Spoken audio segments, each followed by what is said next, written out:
òtítọ́ ni ọ̀rọ̀ náà ó sì yẹ fún ìtẹ́wọ́gbà. Ajínrere Ezekiel dáre Olaoluwa ẹni tí gbogbo ènìyàn mọ̀ sí Baba Alaccordion ti ìjọ CAC City of Praise opposite Ogunṣua Grammar School Mọ̀dákẹ́kẹ́, ẹni tí Ọlọ́run pè fún iṣẹ́ ìránṣẹ́ ìjèrè ọkàn, ìwàásù ìjìnlẹ̀ ọ̀rọ̀ Ọlọ́run tó ń tọ́ka sí ìyà ìnípẹ̀kun, fún ìsọjí ìta gbangba tàbí nínú ilé ìjọsìn wa, fún àdúrà ìṣòro tó lè pa ìjọba òkùnkùn lẹ́nu mọ́, láti lórúkọ Jésù fún ìwòsàn àti ìtúsílẹ̀, láti bọ́ lọ́wọ́ ìgbèkùn Sátánì pẹ̀lú ìtumọ̀ àlá nípasẹ̀ ẹ̀mí mímọ́. Evangelist Ezekiel dáre Olaoluwa. Olúwa tún fún un ní ẹ̀bùn orin tó ń sọ nípa ìjọba ọ̀run, ìwòsàn fún àwọn ọkàn tó gbọgbẹ́ àti ìtúsílẹ̀ àwọn òǹdè. Ajínrere Ezekiel dáre Olaoluwa Baba Alaccordion. Ẹ lè pè wọ́n sórí ẹ̀rọ ìbánisọ̀rọ̀ yìí 08032228693 tàbí 08071699466. Òtítọ́ ni ọ̀rọ̀ náà ó sì jẹ́ fún ìtẹ́wọ́gbà. Ọlọ́run á gbé ọ̀gá, a dúpẹ́ lọ́wọ́ rẹ fún oore ọ̀fẹ́ tí a rí gbà. Olúwa gba ọpẹ́ wa. Ẹ ṣé o tí ẹ mú wa wọnú oṣù tuntun ní ayọ̀ àti àlàáfíà. Láti January ẹ mú wa parí oṣù mẹ́rin, a sì wọnú oṣù karùn-ún ní ayọ̀ àti àlàáfíà. Ọlọ́run gba ọpẹ́ wa. Ògo ńlá ni fún orúkọ yín. Jẹ́ gbogbo ẹ̀ṣẹ̀ wa Ọlọ́run dáríjì wa. A sì tún béèrè fún àánú sí Olúwa jẹ́ ká rí àánú gbà. À ń lọ nínú ọ̀rọ̀ yín fún ìṣẹ́jú kékeré. Olúwa bá wa pàdé. Gbogbo ẹ̀yin ọmọ Ọlọ́run tí ẹ ń wò wá lórúkọ Jésù ẹ ó di alábùkún fún. Àtàwa àti ẹ̀yin lórúkọ Jésù Kristi a ó dé ìjọba Ọlọ́run ní orúkọ Jésù Kristi Olúwa wa. Àmín. Mo kí gbogbo ẹ̀yin ọmọ Ọlọ́run pátá níbi gbogbo tí ẹ ti ní orí ọ̀fẹ́ láti máa wò wá. Ẹ̀yin àyànfẹ́ Ọlọ́run, a dúpẹ́ lọ́wọ́ Ọlọ́run tó mú kí àwa àtẹ̀yin ká tún jọ ní orí ọ̀fẹ́ láti gbọ́ra wa, ká tún jọ lè yẹ ọ̀rọ̀ Ọlọ́run wò. Eléyìí tí mo mú wá ní àkókò tí ẹ̀mí mímọ́ fi sí mi ní ọkàn, òun náà ni wípé ojú ọ̀nà ìgbàanì, ọ̀nà ìgbàanì ni kókó ọ̀rọ̀ tí mo fẹ́ bá wa sọ ní ìṣẹ́jú péréte. Ọ̀nà ìgbàanì, ẹ̀rí èyí túmọ̀ sí pé ọ̀nà tí àwọn bàbá wa rìn ní ìgbà àtijọ́, àwọn bàbá wa nínú ìgbàgbọ́, ọ̀nà tí wọ́n rìn tó pé wọn, ẹ̀rí ọ̀nà Ọlọ́run ni mò ń pe àkíyèsí wa sí. Ọ̀nà tí ìgbàanì táwọn bàbá wa àtijọ́ rìn, tí àwọn àpọ́stélì rìn, tí àwọn wòlíì àtijọ́ rìn, tí wọn ò kábàámọ̀, tí ìrìn àjò wọn sì yọrí sí rere. Èyí ni mò ń pe àkíyèsí wa sí gbogbo àwa ọmọ Ọlọ́run, gbogbo àwa àyànfẹ́, àwa tí ìgbà ìkẹyìn ayé dé bá. Ẹ jọ̀ọ́ ẹ jẹ́ àkíyèsí ọ̀rọ̀ tí mò ń sọ fún wa lọ́wọ́lọ́wọ́ yìí. Ojú ọ̀nà wo ni ẹ̀yin wà? Ojú ọ̀nà wo ni èmi wà? Ìbéèrè yìí kí kálukú dáhùn sí ọkàn rẹ̀. Ojú ọ̀nà ìgbàanì, ọ̀nà ìgbàanì tí mò ń sọ fún wa yìí, ṣé ibẹ̀ lẹ́sìn ń tọ̀? Sójú ọ̀nà yẹn lẹ́wà? Àbí ojú ọ̀nà tìgbà àti ti sísìn yìí tí Bíbélì pè ní ojú ọ̀nà ikú? Ẹ̀rí, mò ń gbàdúrà fún wa ní orúkọ Olúwa, yóò dára fún wa o. Nínú ìwé òwe orí 14 ẹsẹ̀ 12 yẹn sọ fún wa,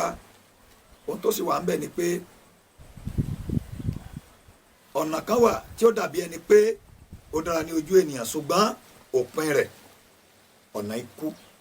Ẹ̀rí, nígbà tí 16:25 tó sọ fún wa nínú ìwé òwe bákan náà 16:25 wípé ọ̀nà kan wà tí ó dàbí ẹni pé ó dára fún ènìyàn, ṣùgbọ́n òpin rẹ̀ ní ọ̀nà ikú. Òtítọ́ ni ọ̀pọ̀lọpọ̀ wa ti kọ ojú ọ̀nà ìgbàanì sílẹ̀, ọ̀nà tí Olúwa fẹ́ ká tọ̀, tí a pè ní ọ̀nà ìwà mímọ́,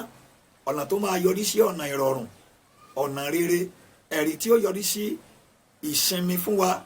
ní òpin ìrìn àjò wa, ẹ̀rí. Ṣùgbọ́n ọ̀nà tá à ń tọ̀ ń sìn ó jẹ́ ọ̀nà tí inú Ọlọ́run kò dùn sí. Ọ̀pọ̀lọpọ̀ wa ti fi ọ̀nà ìwà mímọ́ sílẹ̀,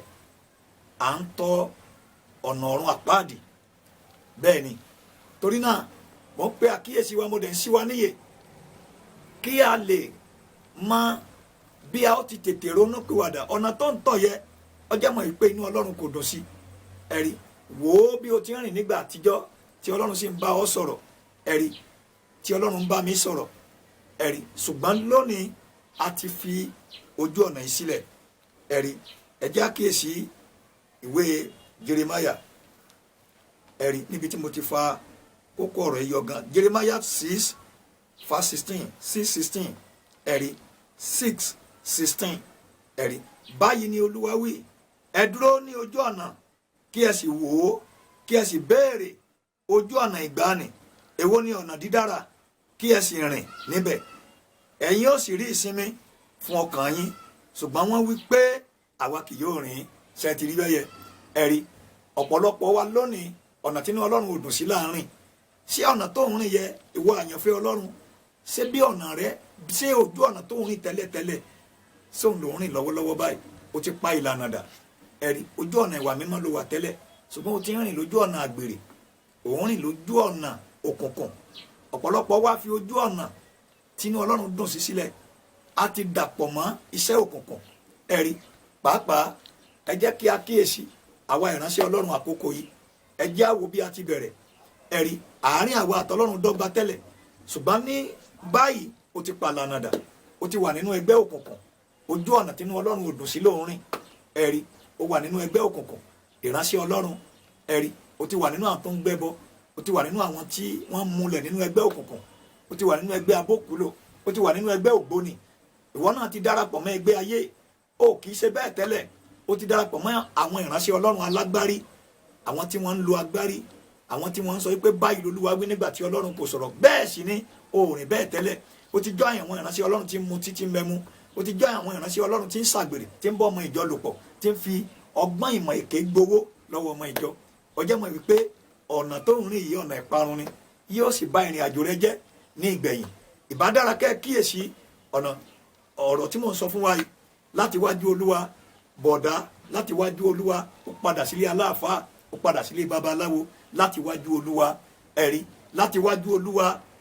bó ṣe rìn tẹ́lẹ̀ ò ń gorí òkè ò ń gbààwẹ̀ ò ń gbàdúrà ṣùgbọ́n ó ti kú òlójú ọ̀nà tọlọ́run ẹ kíyèsí o gbogbo ohun tí èṣù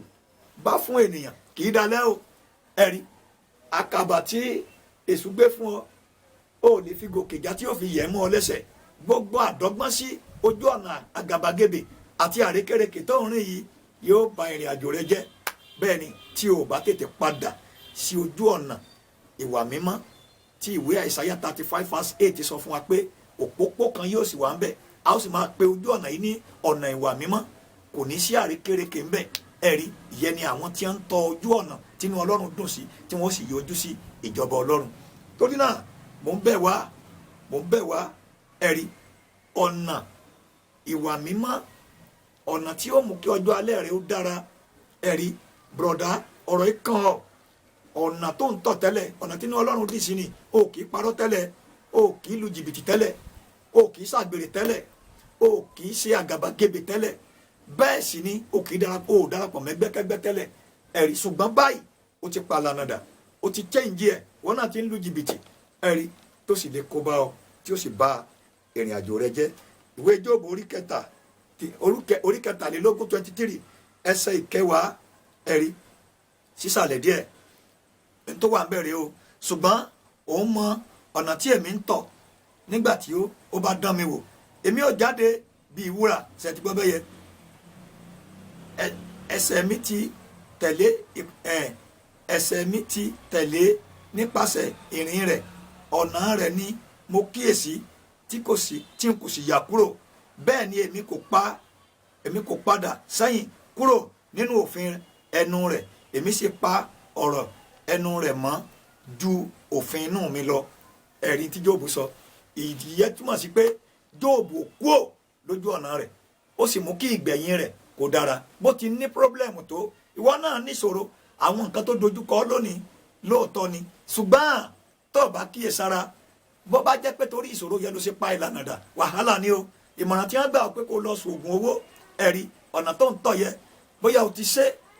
wo kò tó wà á sìn ìwọ gan ti mọ̀ pẹ́mi rẹ̀ ò lè gùn bẹ́ẹ̀ ni fún ìmọ̀ràn tán gbà kì í sọ̀nà tó ń tọ̀ tẹ́lẹ̀ nìyẹn ò bá dúró lójú ọ̀nà tọlọ́run tí ò bá tí ì dá lónìí ó máa dá lọ́la ọ̀nà wọ́n introduce rẹ pé kí ìwọ náà wàá so oògùn owó bẹ́ẹ̀ ni má gbàgbé pé ó gba ọjọ́ ikú rẹ níjọ́ tó bá ti bẹ̀rẹ̀ sí ṣe níjọ́ tó bá ti tẹ̀ sí ojú ọ̀nà yìí bẹ́ẹ̀ nítorí nǹkan tí àwọn nǹkan míì wà tí kò yé ọ tó jẹ́ pé ó dìgbà tí o bá dé dajì tíwájú ò sì ní ṣe lọ ẹ̀yìn ò ní ṣe padà sí ní ó tó sọ àṣírí fún ọ lẹ́yìn ìgbà náà ló tó mọ̀ pé ọjọ́ ayé rẹ̀ ti kúrú lẹ́yìn ìgbà yẹ ọ̀run àpáàdì ló wà parí ẹ̀ sí ẹ̀rí owó tán ní kọ́ wá ní tí ò ṣe é sẹlòmíì lóore tí ò ṣe é ṣe tọrẹ àánú tí wọ́n gan ò lè ṣe tó wù ọ nínú rẹ̀ torí báṣírí ò tí ì hàn sí ọ ni ẹ̀rí táṣírí bá hàn sí ọ ò ní tọ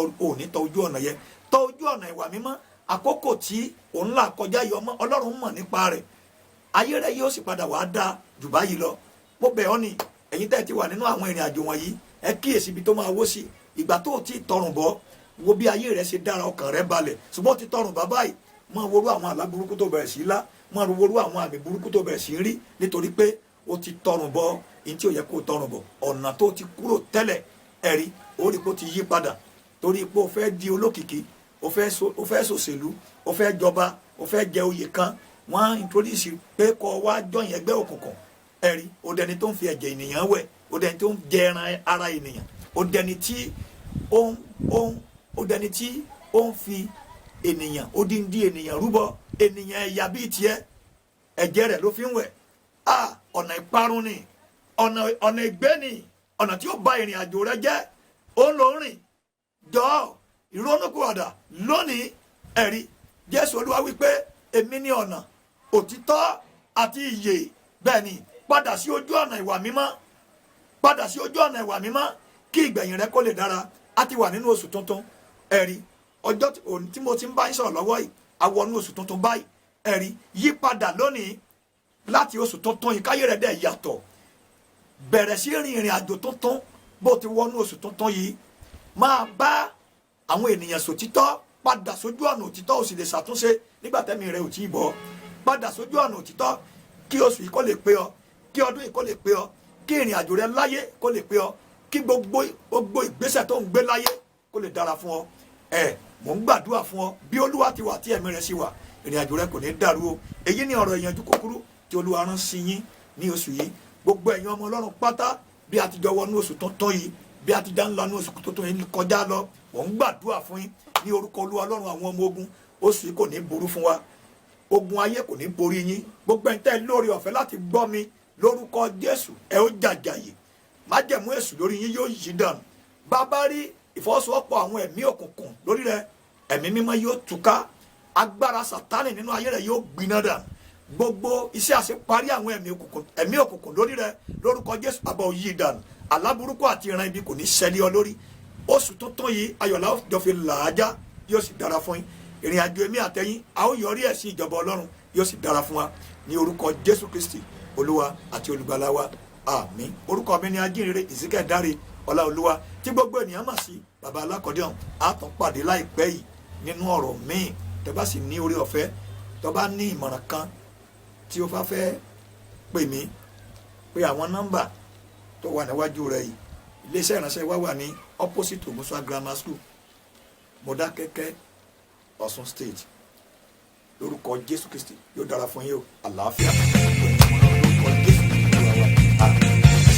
òtítọ́ ni ọ̀rọ̀ náà ó sì yẹ fún ìtẹ́wọ́gbà ajínrere Ezekiel dáre Olaoluwa ẹni tí gbogbo ènìyàn mọ̀ sí Baba Alaccordion ti ìjọ CAC City of Praise opposite Ogunṣuà Grammar School Mọdákẹ́kẹ́ ẹni tí Ọlọ́run pè fún iṣẹ́ ìránṣẹ́ ìjèrè ọkàn ìwàásù ìjìnlẹ̀ ọ̀rọ̀ Ọlọ́run tó ń tọ́ka sí ìyà ìnípẹ̀kun fún ìsọjí ìta gbangba tàbí nínú ilé ìjọsìn wa fún àdúrà ìṣòro tó lè pa ìjọba òkùnkùn lẹ́nu mọ́ láti lórúkọ Jésù fún ìwòsàn àti ìtúsílẹ̀ láti bọ́ lọ́wọ́ ìgbèkùn Sátánì pẹ̀lú ìtumọ̀ àlá nípasẹ̀ ẹ̀mí mímọ́ Evangelist Ezekiel dáre Olaoluwa Olúwa tún fún un ní ẹ̀bùn orin tó ń sọ nípa ìjọba ọ̀run ìwòsàn fún àwọn ọkàn tó gbọgbẹ́ àti ìtúsílẹ̀ àwọn òǹdè ajínrere Ezekiel dáre Olaoluwa Baba Alaccordion ẹ lè pè wọ́n sórí ẹ̀rọ ìbánisọ̀rọ̀ yìí 08032228693 tàbí 08071699466 òtítọ́ ni ọ̀rọ̀ náà ó sì jẹ́ fún ìtẹ́wọ́gbà.